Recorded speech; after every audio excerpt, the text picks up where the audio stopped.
Bondo ini meminta kepada majelis hakim agar dirinya tidak diadili dan dibebaskan dari hukuman karena sang nenek mengaku tidak merasa bersalah. Mendadak viral di media sosial. Kisahnya viral karena Koko dikeluarkan secara sepihak dari anggota pasukan pengibar bendera di Kabupaten Labuan Batu karena ada anak pejabat yang masuk tanpa. Keadilan sosial merupakan sila kelima dalam Pancasila. Berbicara tentang keadilan sosial, banyak pertanyaan yang muncul. Apa sebenarnya keadilan sosial itu?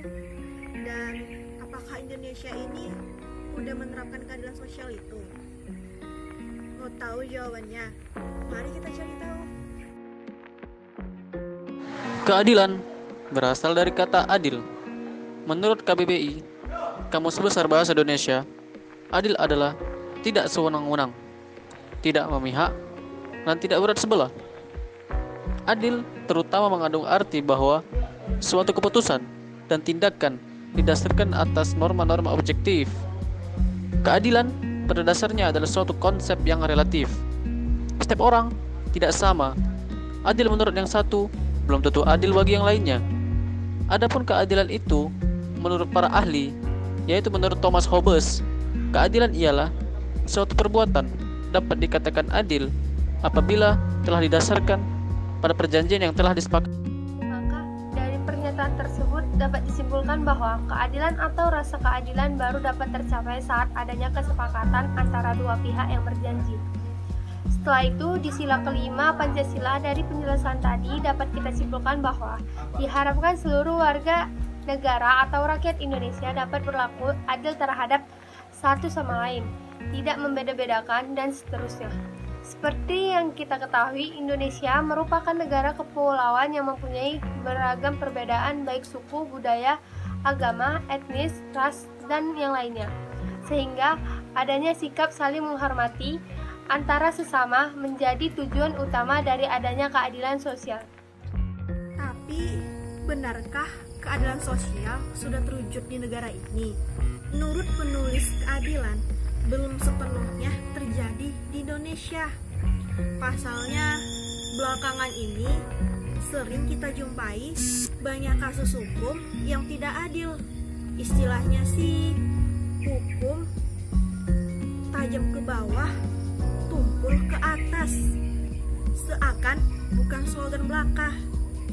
Dalam banyak kasus ketidakadilan, sangatlah terasa bagi rakyat kecil.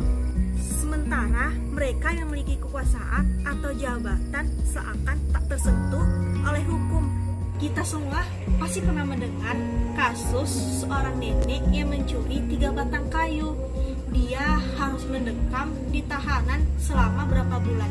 Sementara koruptor yang mencuri miliaran uang rakyat hampir sama hukumannya, bahkan tidak dihukum. Hukum masih berpihak kepada mereka yang memiliki kekuasaan dan memiliki uang. Jadi, apakah keadilan di Indonesia sudah diterapkan? Mari kita lihat.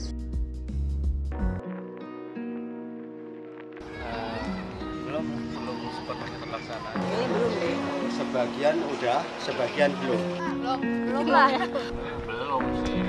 Saya sih sudah, karena itu kembali lagi kepada. Bagaimana menurut kalian? Kalau menurut kami, keadilan sosial di Indonesia itu belum sepenuhnya merata. Karena masih banyak kita dapati kasus-kasus hukum yang mempermudah orang kaya atau orang yang mempunyai jabatan untuk memenangkannya dan mempersulit orang-orang yang berada di kalangan bawah untuk memenangkan kasus. Jadi, untuk menciptakan negara yang lebih adil lagi ke depannya, kita sebagai generasi milenial harus melakukan dan melaksanakan hal-hal seperti menghargai dan menghormati. Sehingga, untuk ke depannya, kita yang menjadi pemimpin dan berpengaruh di negara ini. Kita merupakan generasi yang saling menghormati dan menghargai antar sesama. Sehingga, ke depannya nanti, kita dapat melakukan kelima sila dari Pancasila, terutama keadilan sosial bagi seluruh rakyat Indonesia dan menjalankan dengan sebaik-baiknya.